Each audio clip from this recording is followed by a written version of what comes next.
name is Jenny, and I'm a wife and mom raising 2 kids. But I used to live a more glamorous life as a TV reporter.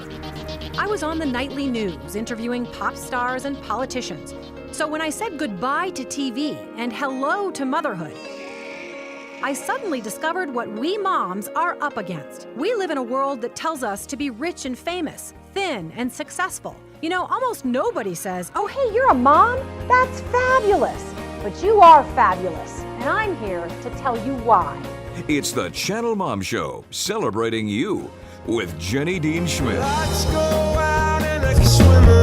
Okay, are you a mom?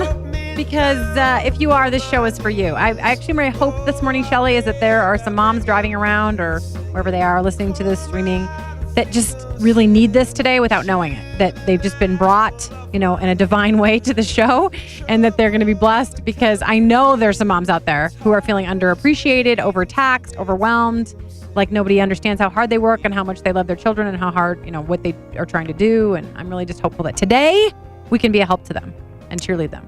And that's why we're here. Absolutely. Absolutely. Welcome, Shelley. Thank you. Nice to see you today.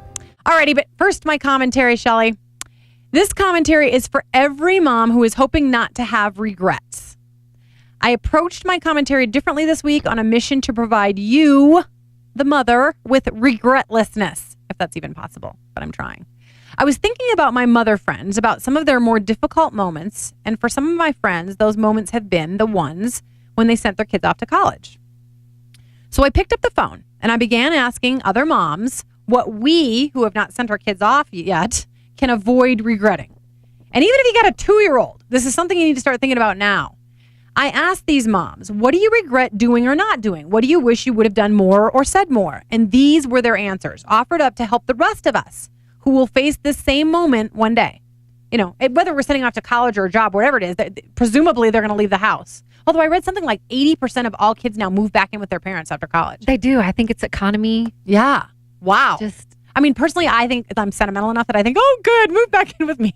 But my husband's like, I don't think so. I don't know. I moved home briefly for a couple months before I got married, and it was just not a good. I did the same thing. I don't think I minded it, but I don't know. Maybe it's because they pampered me or something. Okay. One mom was very candid when I asked, did you have any regrets when you sent your daughter off to college? She answered, I have so many. Don't we all? She said, I wished I focused on bigger things, on letting more little things go, sit up straight, hold your fork right. She said she would have let that stuff go. I think without intending to, I just beat my kids down. And I think that's why my daughter was so ready to go off to college. That's what she admits. She even told me that the daughter told her, Mom, I don't even listen to you when you yell anymore, like right before she left for college.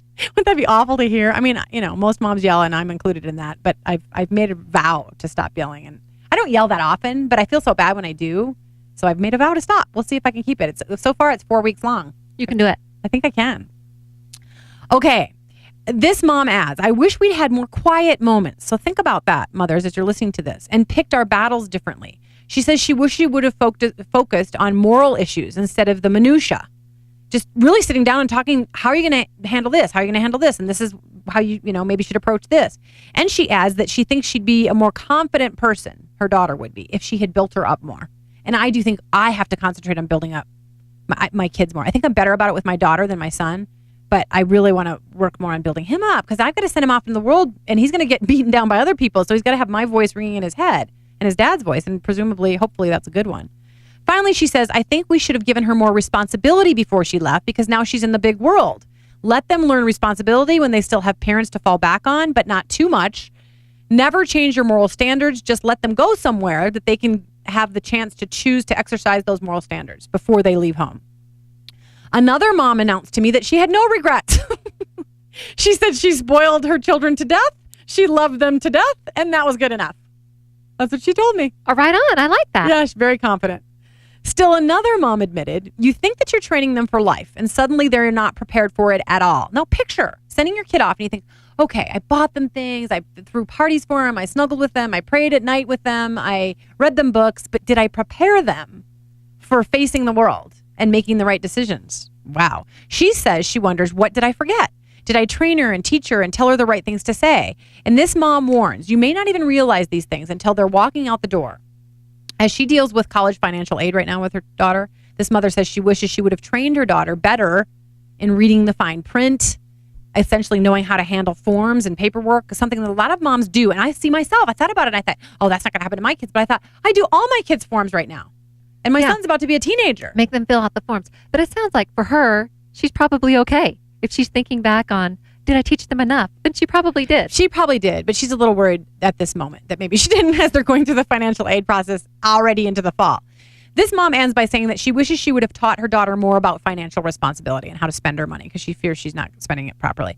And another mom who's just about to send her daughter off says that she finds herself constantly wanting to buy little cards so she can tell her child over and over how much she loves her. She worries about, it was all moms of daughters for the most part. She worries about whether or not she's taught her daughter to lean on God as she heads off for a college environment where most kids seem to lean on other things at that point. And she just wants her daughter to fall back on God. So that's it. My gift to you. The things that you can do now or not do now to help you not have regrets when they walk out the door and you're tempted to want more. It's a little rhyme, but it's the truth. I dread that day and think I haven't done enough and I want to love you more and please come back. I just want more kiss. And, you hear me?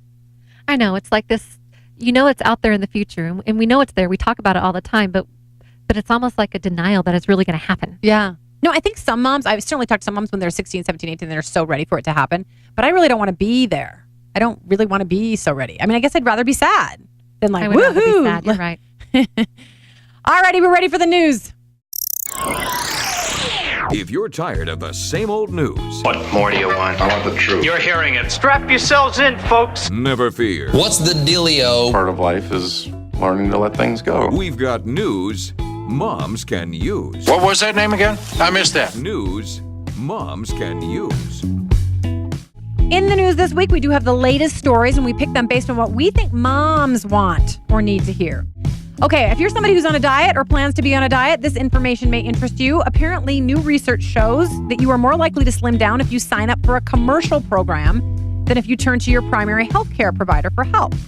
Overweight adults in Europe were referred to Weight Watchers by a primary healthcare provider lost about twice as much weight in a year as dieters assigned to a standard weight loss care. I guess, through their primary care doctor, they said do these 6 things or go to Weight Watchers. Now, by the way, the study funded by Weight Watchers. Yeah. I think there's something into forking over money, though.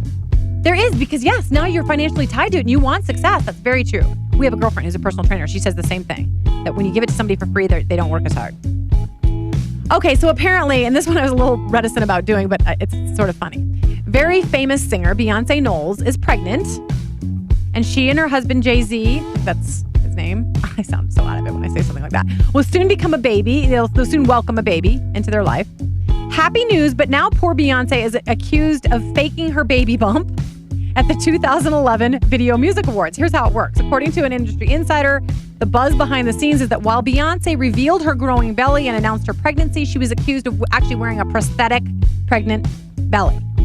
Now, allegedly, she really is pregnant. She's apparently like 8 weeks pregnant, and I don't know about you, but I didn't show a thing at eight months. And somebody said she just wanted it to look dramatically pregnant because then she could get a lot of attention.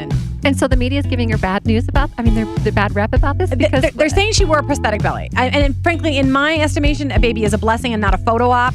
And so no matter how she revealed it, she kind of did treat it as a photo op. A friend actually said that that's all a big lie and she did not wear a prosthetic belly. She is just actually showing.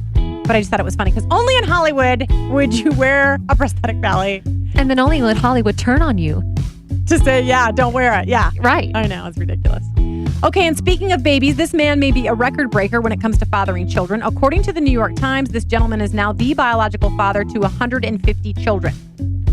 But it may be worse or better than you think, depending on your perspective. All 150 children were conceived through one sperm donor. And apparently there are other donors who have as many as 50 kids. So now there's a growing concern among parents, donors, medical experts about potential negative consequences of having so many kids fathered by the same donors, including a possibility that genes for rare diseases could be spread. Some experts are even calling attention to the increased odds of accidental incest between... Well, no kidding. They've got to... now you got to think about who you marry. Yeah. They could be your brother. Right. Yeah. And critics accuse fertility clinics and sperm banks of earning huge profits by allowing what they call too many children to be conceived by the same donor. I guess my concern is, and I don't want anybody who's done it this way to be mad at me, but I just think, okay, so what's happening to family in all this? That there's this dude out there that nobody knows. He's the father of all these 150 children. Where's the family structure and all of that?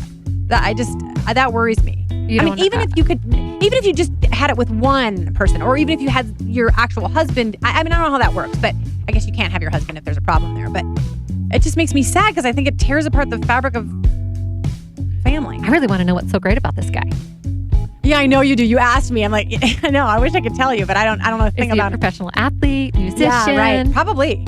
Hopefully it's something more deep, like he's just got a great personality. Well, but they're not going to say that. This guy has a great personality. Oh, I want him. And by the way, it is estimated that anywhere from 30 to 60,000 are born in the U.S. each. I think it's in the U.S. from sperm donors. Okay, I really want to do this driving report and then get to my quick tease about the upcoming guests. So very quickly, I just want to let you know, Washington, D.C., the worst. As if they don't, one reporter said they've already got political gridlock. Now they have traffic gridlock. You've driven there, right? I used to live there, and it's horrible. So getting in and out of the Capitol, most dangerous place to do that. By the way, it's a 1 to 200 in the worst cities. Some of them were Los Angeles and Newark, New Jersey. New York City was actually not the worst, but it was down there. By the way, the best city ever, and 2 years in a row now, Fort Collins, Colorado. Isn't that cool? Okay, up next, a woman who can tell you in a nutshell how to change your lifestyle to have a more successful family, better behaved kids, better marriage, lower rate of divorce. We're going to speak to best-selling author Suzanne Woods Fisher next on the Channel Mom Show.